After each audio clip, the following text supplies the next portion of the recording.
Welcome to the Vision for Life podcast, an ongoing conversation between the pastors of Fellowship Denver and the church at large.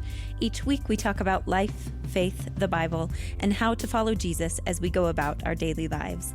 I'm Autumn, host of the Vision for Life podcast, and Dave is joining me today. Dave, so glad to have you here. Thanks for having me on, Autumn. It's been a minute since you've been here, and we were joking the other day that this is the only time we get to have an extended conversation. I know, Autumn. It's the only time you and I get to really talk about real stuff that's not just working together stuff. So it's fun. It's fun to have a conversation, even though there are microphones in front of our faces. Yes, definitely. So Hunter has started this, what he is dubbing a tradition. Okay. I don't know how long something has to exist to actually be a tradition, but I think after week one, he said we now have a tradition of doing an icebreaker at the beginning of our fantastic. podcast episodes. Let's hear it. All right. So a regular evening conversation starter in my household is what were your highs and lows of the day. So I'm going to pitch that to you. What's your high and low from this week thus far? Got you. We call those rose and thorn. Mm-hmm. Yep. Same concept. Yep. So the rose, the high, certainly yesterday, was Denver Broncos have a new quarterback, Russell Wilson. Russell Wilson. If you haven't heard, everyone should have heard Everyone this knows by now. But I'm still very much on the high of the Russell Wilson trade and couldn't be happier. The low is that the same day, earlier that day, was many of you know I play basketball a lot, and which is foolish for a man in his mid-40s. But I rolled my ankle. I stepped on my friend's foot and rolled my ankle pretty severely. So my foot just hurts like heck right now, and maybe out of commission for a little bit. So yeah, that's the low for Dave's yesterday. hobbling around today. He has a gimpy leg, yes, and a walking boot. Yeah, my walking boot. The only one I could find was Ian's walking boot. So it's for the wrong. I twisted my right ankle, and the walking boot is for a left foot, and it's for like when Ian had it, he was 13. So it's for a young, not a grown man. So this walking boot is for the wrong foot and for someone significantly smaller than me. But it's better than wearing a shoe. So that's what I have on, and it's going to be good enough for now. Good enough for now. We can crowdsource this. Anyone out there, anyone listening, if you have a walking boot made for a grown adult person's right foot, then Dave could make you some. Give me a call. All right. There is no easy transition from Russell Wilson and Dave's rolled ankle into our topic today. So we're just going to hard shift into what we're discussing. Dave, you and I contemplated for quite a while what we should talk about today. And ultimately, we landed on that we're going to discuss Russia's invasion of Ukraine. It is occupying airwaves, occupying our minds, really involving us at a both intellectual and emotional level. It's gripped the whole world. And so we decided that we would spend some time discussing that today. Yeah, one of the hesitations to discuss it, even though it is on our hearts and minds, and it's the top news story every day, and we're all reading articles about it. One of my hesitations is that I'm not an expert on inter-Slavic relations and the relationship and history between Russia and Ukraine, and just recognizing my own sort of lack of understanding of the region and of the history. I feel very my knowledge is so insufficient to speak with authority on the actual sort of the causes of it. And I've never read a book on Putin, and so that's been part of, I think, the initial hesitation from me to talk kind of publicly about it. Nevertheless, we even just a couple days ago received a prayer request from a kid in our church who was scared and very concerned about the people of Ukraine and others in war-torn areas. And that prayer request was pretty convicting for me. She just had, the prayer request was just a show of compassion for those who are hurting. And as I, reflect on the heart of Jesus and his compassion for those who suffer, of course, you don't have to be an expert on international relations and expert on regional skirmishes to see that there's immense suffering and pain happening, and so because of that prayer request and other connections, Autumn, I know that we'll talk about, we thought together it would be important to at least address it. Mm-hmm. Some of our Fellowship Denver family members are missionaries in Croatia, that neighbors Ukraine, and one of our current team members previously lived and worked with them in Croatia. So we have this connection as well. The churches there that are connected to the organization, Josiah Venture is the organization that our current missionaries who are a part of our church family are under, and then Allison, who's currently on our staff team, worked with previously. They have people stationed in Ukraine and in Croatia and in Poland and some of the neighboring countries. And so they are putting a lot of effort and resources right now towards relief efforts and helping people relocate. And Allison has shared some of those stories with us. Mm-hmm. And many of those people are relocating to Zagreb, which is in Croatia, the capital city of Croatia. And so Josiah Venture, this organization, is directly involved in helping people move from Ukraine, so helping refugees relocate to neighboring countries, and particularly to Zagreb, where we have these connections. As you mentioned, Dave, neither you or I, it turns out you're not an expert in any of these matters, and neither am I. But we did want to ask the question together today that really forms the basis for what we're going to discuss. How does a view of the world and of the nature of reality that's grounded in the Bible affect our perspective of Russia's invasion of Ukraine and what is currently going on in Ukraine? So that's what we would like to consider together today. And that is something that you think about and study. That's right. That's right. And I think it is, it's really important, especially for Christians, that, part of our mission is to be an ambassador of the kingdom of God here on earth. And one of the ways we ruin our witness is by becoming reactionary, simply following in step with the zeitgeist, sort of the spirit of the age, and all of the emotional kind of reactionary impulses of society, where we're actually called to be different. We're called to represent and to showcase the gospel, to showcase and invite people into a different kingdom, the kingdom of God. And so we kind of lose our unique voice when we are often caught off guard by national crises, and then we can kind of lose some of our unique perspective. So it's really important for us to be able to think clearly, like, okay, how does the gospel help us view and understand world events, and when we're in a situation that could be potentially really scary or super sad, how do we respond to it? So I think it's a great question that we have to, as Christians, we have to grapple with. With this situation, especially with all of the forces at play, the mass scale destruction and invasion of one country over another, and the language of good versus evil is sort of ubiquitous right now.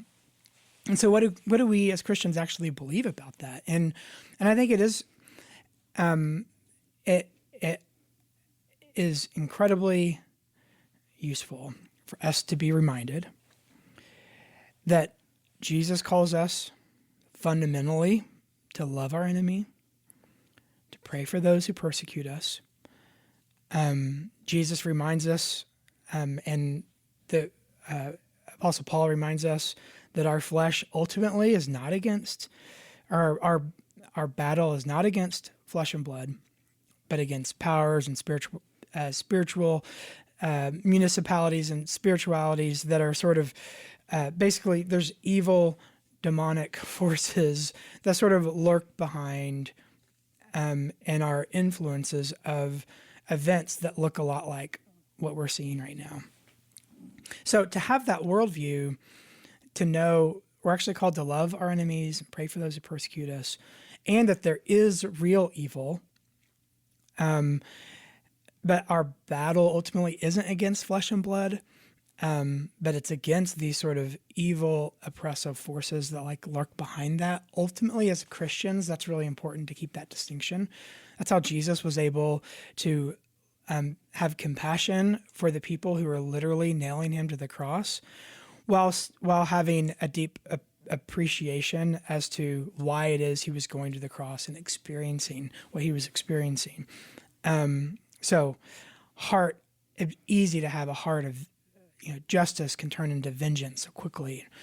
But vengeance is mine, says the Lord. So I do feel like those solidly biblical and uniquely Christian and Jesus-y teachings are important to have on the forefront of our mind. And if we don't, then we become reactionary, just like everyone else, and then we begin to lose our uniquely Christian perspective on world events and what it looks like to seek for justice. So we want to do that today too. We want to keep that perspective on the forefront of our minds as we have this conversation and as we ask more questions and process together what is happening and how a biblical perspective may shift or shed unique light on some of what is taking place. I think the first question, I'm going to break this down into 3 parts, 3 questions.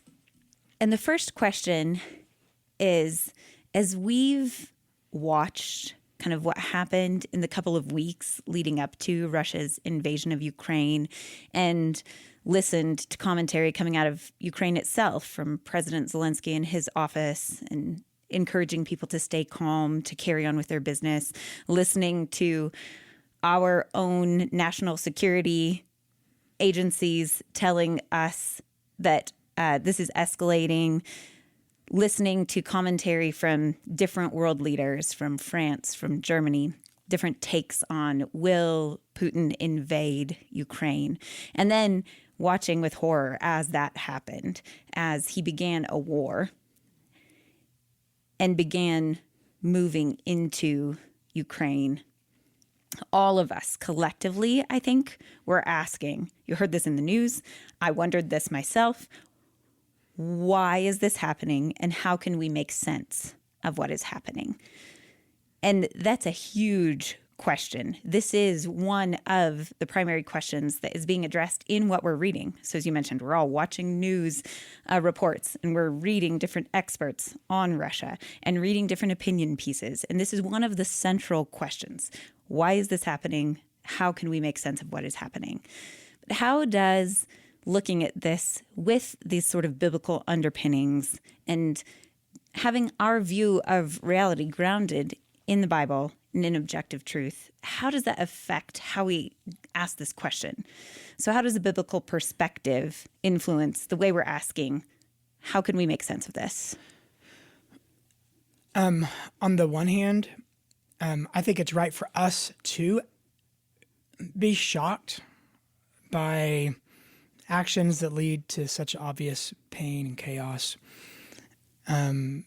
because theologically we hold to the Imago Dei, which means that every human has been made uniquely in God's image, and as a result of that, there is capacity for great good and to reflect God's heart in the world. We're initially created to be his vice regents, rulers, to be good kings and queens of this planet. That's sort of in our DNA.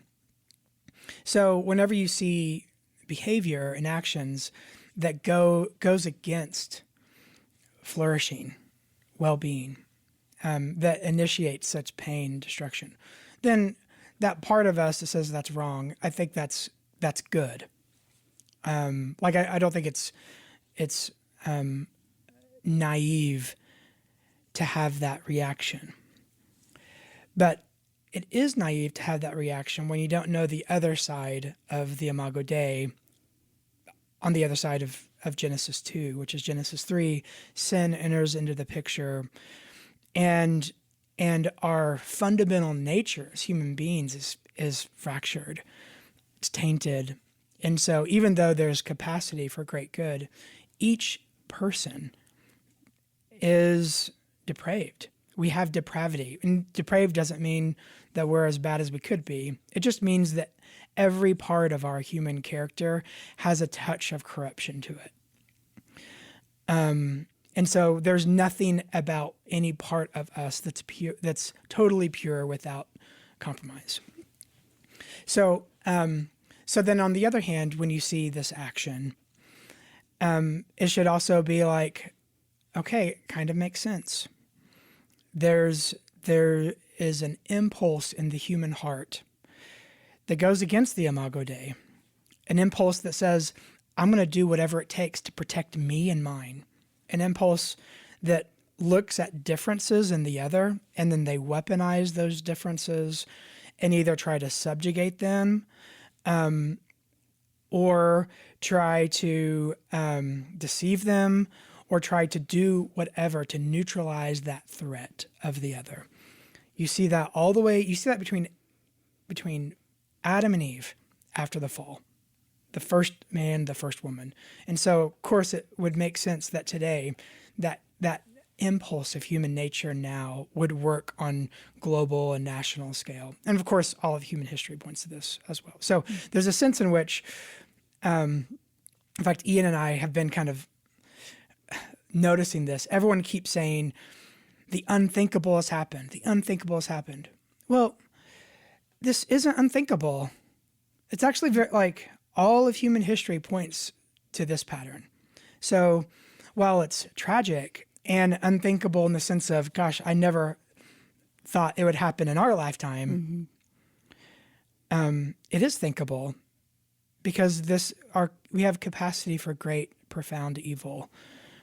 And when that capacity for evil is put in a situation where structurally they can execute that evil, then you have what we have right now in Russia and Ukraine. Putin has been centered in this story, rightfully so, as the motivating character in what is happening, the decision to invade Ukraine. And you mentioned, as we were preparing, Dave, and I think it's an important point to make here, that Putin is operating from a very specific and different mythology, is what you called it. And I thought that term encapsulated it well. I kind of got that from this summer.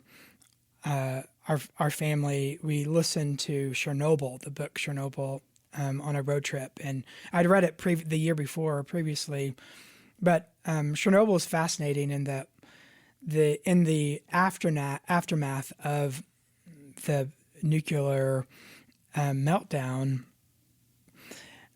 there were clearly decisions that could have been made that would have saved the lives of, and it's projected somewhere around 250,000 people lost their lives one way or another because of it. That could have saved a huge percentage of that 250,000 people's lives. But those decisions weren't made because it went against the mythology of Russia, of the Soviet Union. And it went against the, it's a religious sort of framework of what it meant to be part of this powerful empire, this powerful nation. So, and so that people's lives would be extinguished that would be the cost of preserving the myth of the nation in its might. That seemed those decisions were made over and over again. So now that it looks as if Putin is more than willing to sacrifice the lives of thousands, if not more, of people for the sake of his sort of vision of the Russian people. That seems to fit a particular kind of worldview. And again, I've never read a book on Putin before, so I don't know. But it seems to match that kind of preservation, and really a not just a preservation, but it's really a renewal of a previous way of looking at his country, and he wants to sort of bring his vision of the past, of how it used to be, to the present. Mm-hmm. And we did consult many different articles, but ultimately landed on relying on a few to help us put some flesh on the ideas that we were discussing and central themes that we've been reading about. And there's one particular Russia expert, that is what she's called. Her name is Fiona Hill, and she has surfaced in nearly every major news outlet in the last couple of weeks. She has written a biography on Putin. She has studied Russia and the USSR for many years. She has held different key positions within both Democratic and Republican administrations. And so she has dedicated her life to studying Russia and Putin. And she commented on that very thing that you were just talking about. I'll read one selection from an interview that she gave to one of Politico's senior editors. And she says that Putin is seeking to reestablish Russian dominance of what Russia sees as the Russian imperium. I'm saying this very specifically because the lands of the Soviet Union didn't cover all of the territories that were once part of the Russian Empire. That should give us pause. Putin has articulated an idea of there being a Russian world.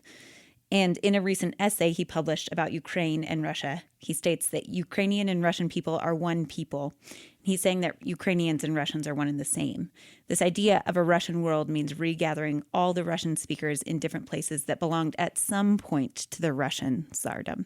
And she goes on to also weigh in on the fact that his motivations are not actually something that we can readily make sense of, that this driving him, this idea of reuniting the Russian peoples, does have a genuine, like, mythological component to it, and almost a religious fervor, not dissimilar from other conflicts in which we've seen Aryan exactly mythology.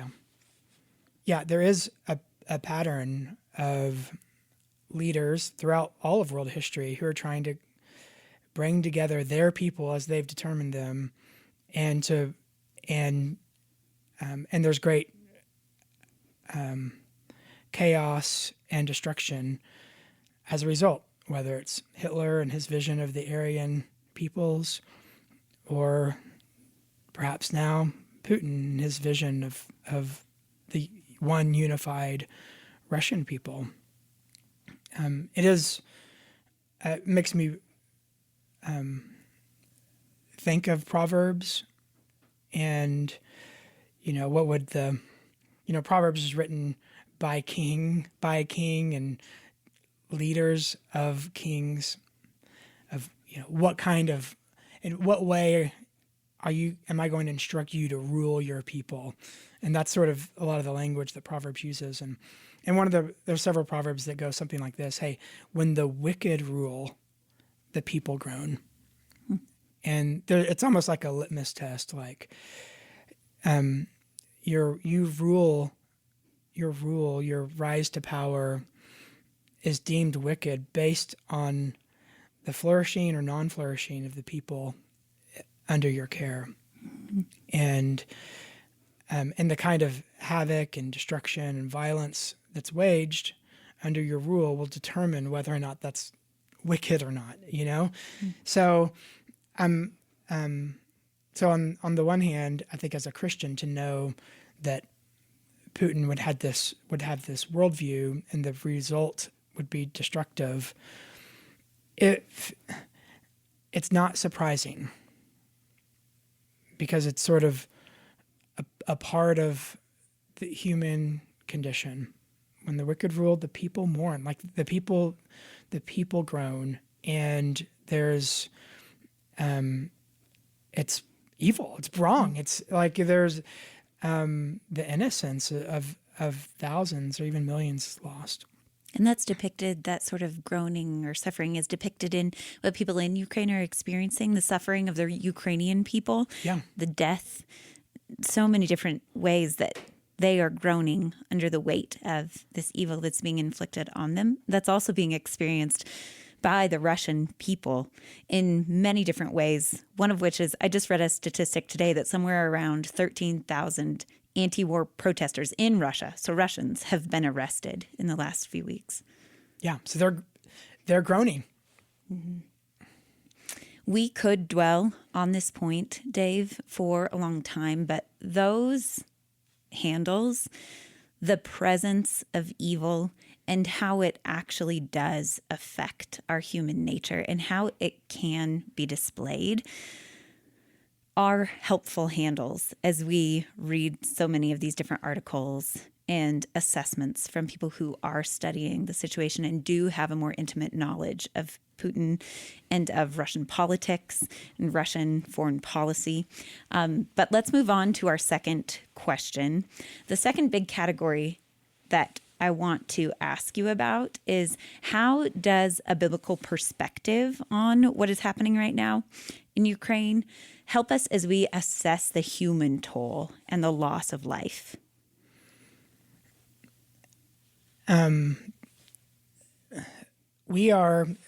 When Jesus, at the end of his ministry, was calling out, at the end of his earthly ministry, was calling his disciples, he said, "As the Father has sent me into the world, so now I send you."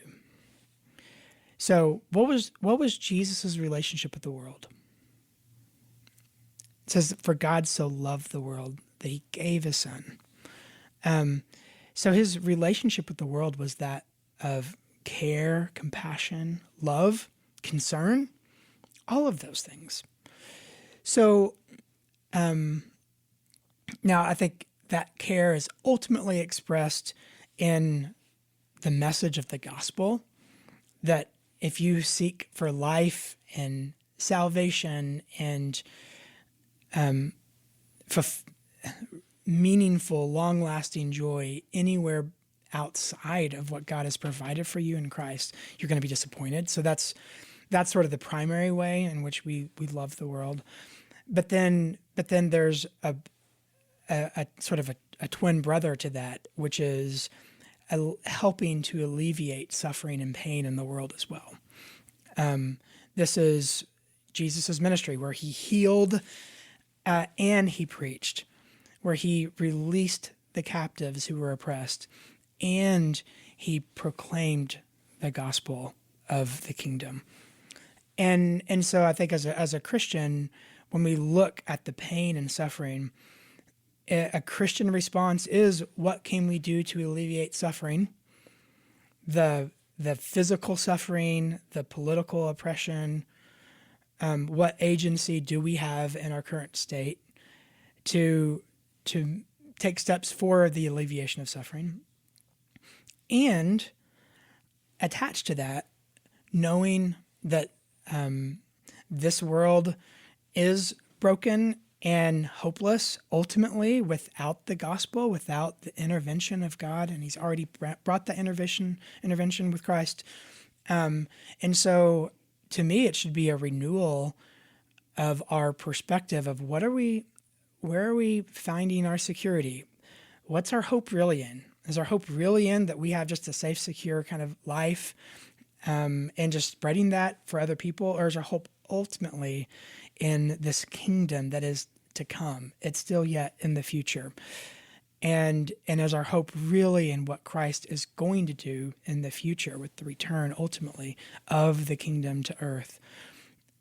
So I think action to alleviate suffering and a renewed perspective of the kingdom that is to come, knowing that this world ultimately isn't our home. This isn't our citizenship down here. Our citizenship is in heaven. That's so good, Dave. Our philosophical and theological understanding of the value of human life is derived from what you explained already in my prior question, that we hold this perspective that says every person is created in the image of God, and every person carries in themselves inherent dignity and value because of that fact.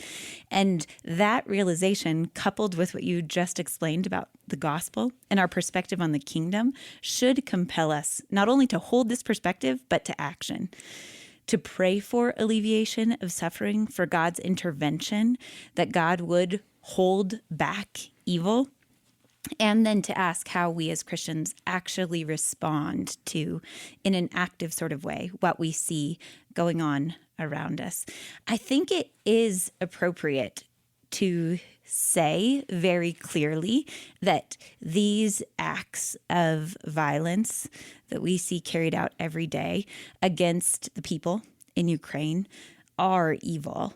And that is one interesting and redemptive almost aspect of what we see in the reports that we're hearing right now, is this clear-eyed perspective on the way that this sort of human loss is just, there is no way to make it okay.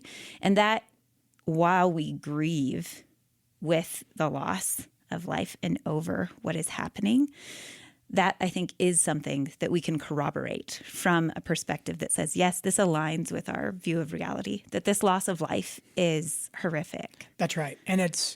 And the Christian worldview actually gives language to reality that a secular worldview, a sort of classic kind of social Darwinistic worldview can't provide. I mean, a world without God, a world without the biblical vision that Scripture, Jesus have given us, a world without that would look at what Russia is doing right now and say they can do whatever they want. Mm-hmm. Who's to say that's not their prerogative? Who is sort of the arbiter above them to tell them what to do, what's right or wrong? Those are localized, arbitrary categories that don't really exist. So, and yet, when you see it, everyone, whether religious or irreligious, can see it and know there's a category that transcends that called evil. Mm-hmm. And when they say that, they inherit that from the Christian worldview, because it provides, it gives them language that actually fits reality. So as Christians, it does kind of help to reinforce, no, this is what we're seeing now actually reinforces what we know to be true and what Jesus helped to bring, sort of to give illumination to in his ministry. What we know at a really instinctive level. Yeah. That something about this is not okay. I think this whole conversation should be very sobering for us, though, too. It is, in a sense, easy to pronounce this act against the Ukrainian people and the specific things we see. Even today, the news is abuzz with the bombing of a hospital where there was a maternity ward and a child was killed, and there were images of pregnant women fleeing. That is horrible. But that realization and the way that the world is pronouncing that as evil, or much of the world is pronouncing that act as evil, should also give us pause in the ways that we maybe gloss over or don't want to pay attention to the sort of evil that is present in our very local context. Mm-hmm. I think of, this is not to take us down a rabbit hole, but just by way of what I'm mentioning, I think of an article that ran in a local paper this week that I think Hunter linked to. Recently, I saw a post of his on Twitter that mentioned this. There's a bill being considered in the Colorado House right now that would legalize postnatal abortion. So it would prevent a doctor from interfering with a parent's wishes to provide any sort of care to an infant. And that's in a bill being considered in our state right now. So it is, in a sense, easy to look at something that's happening across the world and at an image of an infant who has died due to someone like Putin, who we can pronounce as evil, and to make that something that exists very far away from us. It's much harder to realize that the depravity that you spoke of earlier, the potential for good, the potential for evil, exist in just as real a way in us and in our immediate context. Okay, Dave, let's move on to the third category that I wanted to apply this same sort of question to. So as we ask, how does a biblical perspective affect how we understand and process what's going on in Ukraine, Putin's motivations, how do we make sense of this? How do we assess and understand this human toll and grieve the loss of life? The third category is, how does a biblical perspective affect the way we contemplate the consequences that we might experience in a more direct way? And that could be nationally, locally, and personally. In prepping for this, you and I, we read an article by Bryce Hoffman that said, 2 years ago, here's the title of the article. 2 years ago, I warned you about the coming pandemic. Today, I'm warning you about the fallout from Ukraine. Mm-hmm. This is in Forbes magazine. Right. And part of the article is him just saying that he was right about everything with the pandemic. Yes. I told you so. Yeah, there was a lot of that. But then the last half of the article is him explaining, I see a lot of the same kind of impulses now in America happening. Things like, oh, that stuff's over there. It can't really impact us, or won't impact us at a level that we could really feel it. It sure is, sure is bad what's happening over there, but thank goodness it's over there. And he's basically saying we shouldn't think like that. That because we are so interconnected, there's going to be significant fallout here in the United States. He mentions gas prices and things like that, which we can already see. But then he mentions other things as well that feels a little bit more dire. Now, when I read the article, it actually reminded me of February before the pandemic really hit here in full. And I remember it was sort of beginning, first week maybe even of February. I remember the elders of fellowship, there was this discussion like, hey, there's this virus, and I can't remember at that point it had hit Washington yet. Maybe it had just hit Washington, but it felt almost a little silly, this discussion. We're like, it is kind of, out there. None of us have experienced this. None of us were epidemiologists. None of us were experts. And yet we end up having a pretty robust discussion about, what do we do if the school's closed? What do we do if we actually can't meet together in person? And we have these discussions about a month before stuff really hit the fan with the coronavirus here. And when it did hit the fan, I do feel like it meant it kind of, that discussion, it kind of kept us maybe like 1 week ahead of maybe where most other institutions were, in terms of they were basically freaking out, and not that we didn't freak out, but we didn't freak out quite as much, and it kind of helped to stabilize our community just enough to where we weren't as reactionary. Doesn't mean that we weren't totally. But you had contemplated the possibility. We had allowed our minds to go there, so that when it did hit the fan, there was already some space in our mind for that possibility, so that we didn't push the panic button. And in reading this article, I do feel like there is some wisdom in Christians in thinking about this could lead to something worse. Doesn't mean that it will. We pray that it won't, obviously. But for Christians not to be caught off guard as to the possibility, because of our worldview, because of our theology, we know how human depravity functions in society, and so I do think it is helpful, maybe not for parents to talk about, the possibility of World War III with their kids necessarily, even though we've already had that discussion with my kids. Sorry, Beckett. But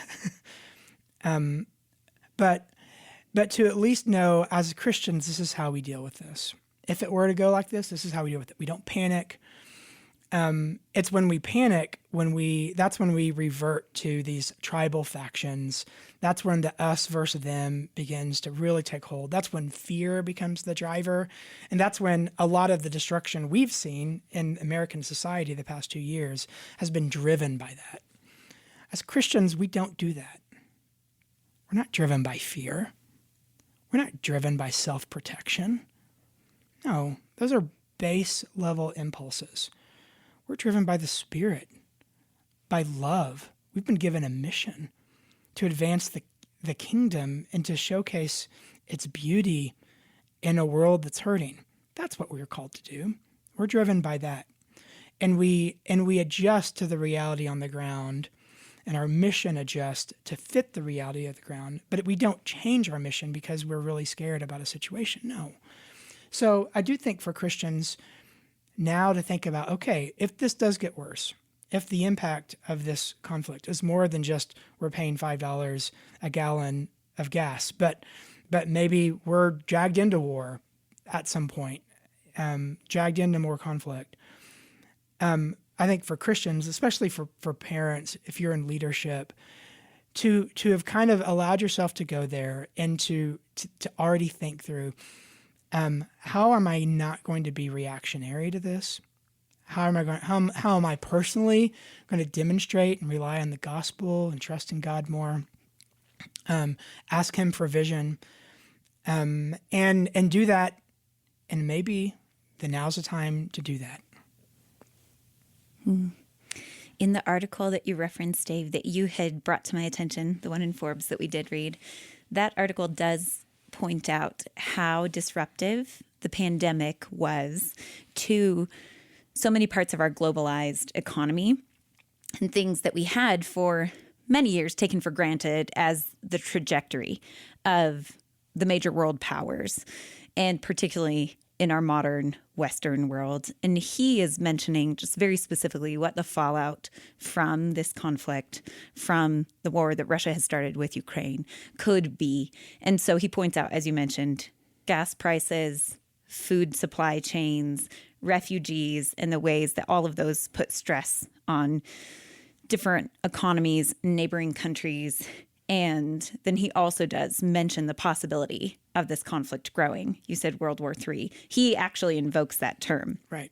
He says there is a very real prospect of World War III. And so he is encouraging leaders, kind of, and just major organizational leaders, the target audience of Forbes magazine, to do exactly what you were just talking about, to think about things that in a world that has been largely stable, in which we've experienced a high level of comfort, in which we can look at technological advances and celebrate human innovation. And he's saying there is a way in which that sort of world lulls us into complacency.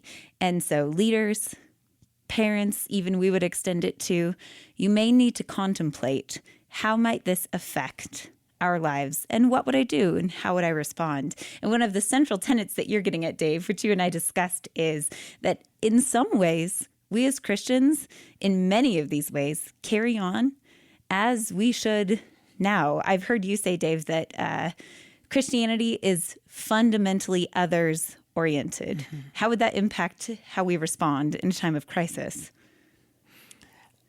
Well, hopefully our posture is still the same. It maybe would be a helpful reminder of, and maybe a challenge for us, like, okay, where is my security really? The same sort of questions I think that a lot of Christians sort of had to ask themselves on the front end of the pandemic. You have to ask yourself that now in other ways about the nature of security and risk. And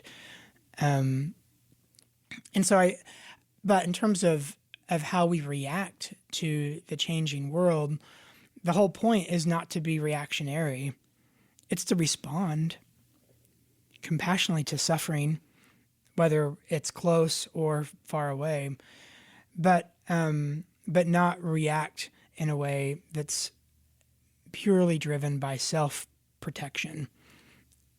I mean, the person who we follow, who we declare as Savior and Lord, went to a cross, and he the requirement for following Jesus is to deny ourselves, pick up our cross, and to follow him. That's like baseline requirements for following Jesus. Jesus couldn't have been any clearer about that. So it could be that in times of global insecurity, it's a good reminder for Christians to say, okay, this is an opportunity now for me to deny myself, pick up my cross, and follow Jesus and his calling on our lives into a world that looks like what it looks like. And to adjust, to be grateful for when there are times of peace, and to be faithful when we may be heading into a season of war. That's a beautiful encouragement, I think, to land on, that we look to Jesus to embody the sort of kingdom values that he taught and lived, and that's our call as Christians all the time. And as we should and do contemplate what this conflict, a growing potential conflict, might mean in the world and for us, our security rests in God, and our call is still the same, to follow Jesus in a way that lives out the values that he taught and lived. Dave, thanks for discussing this with me today. Thanks, Autumn, for having me on. We'd love to hear from our listeners, and we would love to hear from you. So if you have questions, suggestions, comments, whether on today's episode or anything we've talked about or an idea for a future episode, please send any of those things to podcast@fellowshipdenver.org. Hey, this is Autumn. I'm jumping in here for a quick moment to invite you to some classes that we have coming up. We call these Foundations classes because in them we look at foundational theological understanding of the Bible.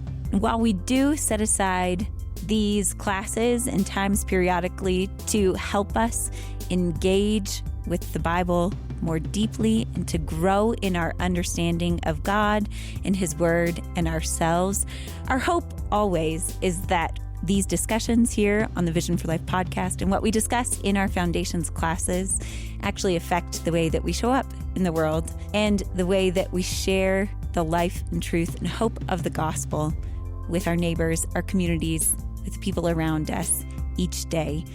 We would love for you to join us for these classes. They will begin on Wednesday, March 2nd and take place for 4 consecutive weeks. You can find out more information and register at fellowshipdenver.org/calendar. Thanks for joining us on the Vision for Life podcast. Thanks to Adam Englund for our theme music and to our producer, Jesse Cowan.